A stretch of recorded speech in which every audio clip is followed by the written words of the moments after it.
Sampai-sampai seorang kepala negara ikut komentari seolah mau membela Prabowo dari momen-momen memalukan. Tapi ketika anaknya bertingkah tidak sopan, dia tidak mau komentari dengan alasan takut menjadi polemik. Dia mungkin malu, tapi tidak mau mengakui. Padahal tingkah Gibran lebih layak disebut menyerang personal. Kenapa anak Jokowi bisa berubah seperti itu? Dan ketika ditanya soal penampilan Gibran di debat itu, Jokowi seperti kena skakmat. Dia bilang dia tidak mau menilai lagi. Alasan dia adalah dia takut nanti kalau berkomentar akan muncul persoalan baru yang memancing perdebatan. Orang tua manapun pasti akan malu melihat anak yang seperti Gibran. Jokowi pasti malu sehingga tidak bisa berkata apa-apa dan tidak tahu harus bilang apa. Mungkin lebih aman mengatakan tidak ada komentar. Orang awam pun bisa menilai tindakan Gibran saat meledek Mahfud adalah tindakan yang tidak sopan kepada orang yang lebih tua.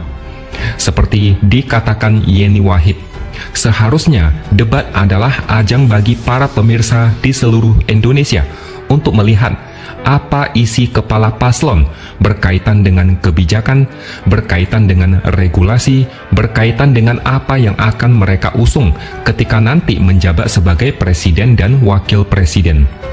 Gibran memang sudah merusak acara debat dengan tindakan yang tidak sopan. Bukan cuma meledek, tapi juga berusaha menjebak dan menjatuhkan orang lain dengan pertanyaan-pertanyaan yang licik. Gibran lupa kalau di sekolah dulu ada pelajaran PPKN yang mempelajari tentang 4 macam norma, yang salah satunya adalah norma kesopanan. Jokowi tidak berani komentar soal tingkah laku Gibran, karena mau ngomong apapun, tetap saja Gibran bersalah.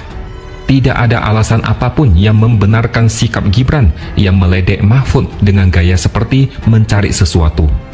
Di sisi lain, Jokowi tidak mungkin mengkritik anaknya sendiri. Jika Jokowi menyalahkan Gibran, sama saja dengan membuat Gibran makin nyungsep ke jurang kekalahan Pilpres. What?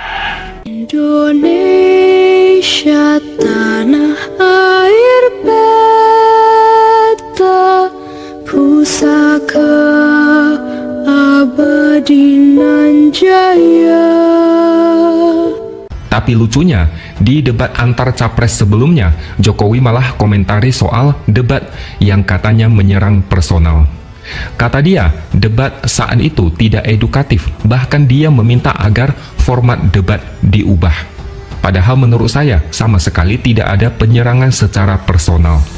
Yang diserang adalah kebijakan atau program kerja yang bakal diusung.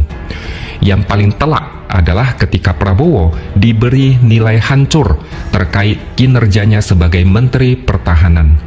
Ganjar memberikan nilai 5 dari 10, sedangkan Anies lebih parah, memberikan nilai 11 dari 100. Inilah yang membuat Prabowo tidak bisa tidur nyenyak. Teringat terus sampai 2 minggu dan curhat ke relawan. Sakit hatinya masih belum hilang. Bahkan gara-gara ini ada tren profesi baru, yaitu nangis massal online yang dilakoni oleh orang-orang amatiran yang tidak bisa akting dengan baik. Mereka nangis tapi malah kayak lawak, bukan bikin orang terenyuh tapi bikin mereka muntah. Sampai-sampai seorang kepala negara ikut komentari seolah mau membela Prabowo dari momen-momen memalukan. Tapi ketika anaknya bertingkah tidak sopan, dia tidak mau komentari dengan alasan takut menjadi polemik. Dia mungkin malu, tapi tidak mau mengakui. Padahal tingkah Gibran lebih layak disebut menyerang personal. Bisa dikatakan Jokowi terkesan melindungi salah satu pihak, tidak netral dan bicara karena ada tujuan tertentu. Bahkan baru-baru ini ada satu video yang viral yang kabarnya diambil saat Jokowi melakukan kunjungan kerja di Salatiga, Jawa Tengah. Di beberapa video, tampak warga membentangkan spanduk Ganjar Mahfud di pinggir jalan. Mereka terang-terangan meneriakkan nama Ganjar saat mobil Jokowi melintas. Lalu ada tangan yang keluar dari kaca belakang kiri mobil. Tangan itu menunjukkan jari telunjuk dan jari tengah seperti simbol angka 2. Kemudian muncul spekulasi kalau itu adalah tangan Iriana Jokowi. Jokowi juga tidak mau menjawab dengan jelas. Dia cuma bilang menyenangkan, yang artinya bisa dianggap spekulasi itu adalah benar. Kalau tidak, Jokowi akan membantah dengan tegas. Tapi ini memang tindakan yang offside. Di dalam mobil presiden, memangnya ada siapa lagi di kursi belakang? Tidak mungkin sopir pribadi dan Jokowi yang nyetir. Tidak mungkin itu tukang bakso yang numpang mobil Jokowi. Kalau bukan Jokowi, kemungkinan besar keluarganya. Mungkin bisa saja ada pejabat yang numpang, tapi tidak mungkin berani memberikan kode angka 2 seperti itu. Dan ini juga bisa diartikan Jokowi memaklumi tindakan salam 2 jari itu. Artinya itu adalah salah satu bentuk keberpihakan kepada paslon 02 secara tidak langsung. Jokowi komentari soal Prabowo yang diserang habis-habisan saat debat. Lalu dia diam, tidak mau komentar Gibran yang tidak sopan. Lalu dia juga tidak mau komentari soal salam 2 jari dari dalam mobil. Jokowi sudah mulai mirip dengan tim ses untuk paslon 02. Ini benar-benar sesuai dengan apa yang pernah dia katakan, bahwa presiden boleh memihak dan berkampanye. Pertanyaan saya adalah di mana etika politiknya? Manuver politik yang dipertontonkan seorang presiden makin kesini makin memprihatinkan. Memang apa yang terjadi sekarang ini sangat menguras emosi. Yang kita lihat adalah balapan politik ugal-ugalan tanpa aturan. Tapi kita tidak bisa berbuat banyak kecuali melongo sambil menahan kesal. Mahkamah Konstitusi diobrak-abrik sehingga bisa meloloskan Gibran. Instrumen-instrumen negara dikerahkan untuk menaikkan pamor Prabowo Gibran.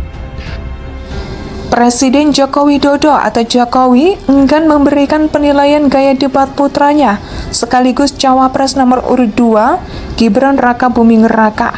Diketahui Gibran menerima banyak kritik setelah debat Cawapres kedua digelar. Semua pelanggaran yang begitu nyata dibiarkan begitu saja.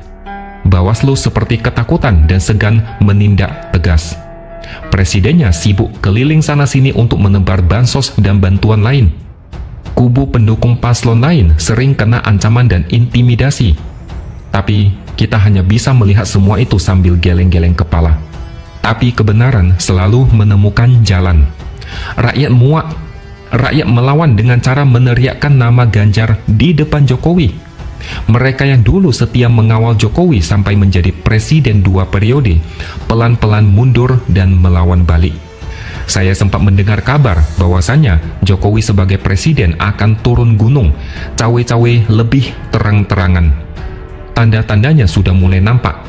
Jadi kita tunggu saja dalam beberapa hari ke depan. Jokowi sudah tidak punya jalan lain, sudah kepepet, terpaksa turun gunung dan cawe-cawe sebagai sebagai jalan ninja terakhir. Saya cuma penasaran dengan satu hal.